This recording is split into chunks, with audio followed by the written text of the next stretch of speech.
Bu aniq edi do'stlar. Neymar haqidagi bu ssenariy bunday erta tugashi mumkin emas edi. Uning hikoyasi juda ham go'zal tarzda boshlangan edi. Braziliyaliklar yosh bir futbolchi fonida o'zlarining kelajakdagi super yulduzlarini o'sha vaqtda ko'ra olishgan edi. Jasorat, sehr, erkinlik. Neymarni o'ynayotganini ko'rishning o'zi Braziliya kelajagi ishonchli qo'llarda ekaniga ishontirardi. Va haqiqatdan ham shunday edi. Lekin har qanday yaxshi hikoyaga drama kerak bo'ladi. Neymarning ssenariysi esa dramatikani juda ham oshirib yuborgandi. Go'yo bu taqdirning tanlovi edi.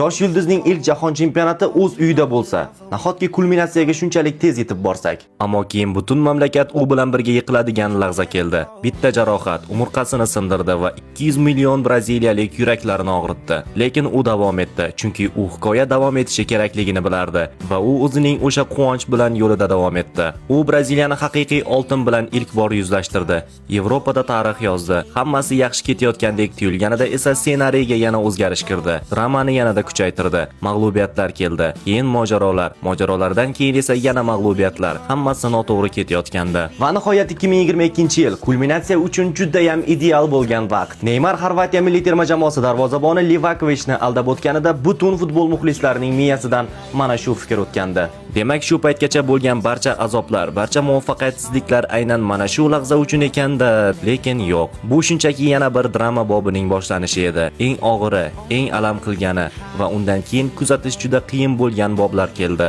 Shunda odam tushunib qoladi, balki bu baxtli yakunga tayyorlanayotgan oddiy hikoya emasdir, balki bu dahshatli filmning o'zidir. Eng yomoni esa mamlakat ikkiga bo'linib ketdi. Bir yarmi hanuz baxtli yakunga ishonardi, ikkinchi yarmi esa allaqachon umidini uzib bo'lgandi. Yoki undan ham yomoni, ular hikoyaning fojiali tugashini xohlashayotgandi. Nihoyat Neymarning hikoyasidagi ajoyib ssenariyga bitta inson qo'shildi. Ya'ni Neymarning taqdirini hal qiluvchi inson. Agar u Neymarning nomini o'sha 26 futbolchi ichida aytmasa, demak bu hikoya haqiqatdan ham fojiali yakun topardi. Ammo agar u Neymarning nomini tilga olsa, bu shuni anglatardiki, oldingi barcha tartibsizliklar, barcha og'riqlar aslida mukammal tartibsizlik bo'lishi mumkin edi. Va qarabsizki, Neymar Junior Santos. Neymar jahon chempionatida intizorlik bilan kutyapman.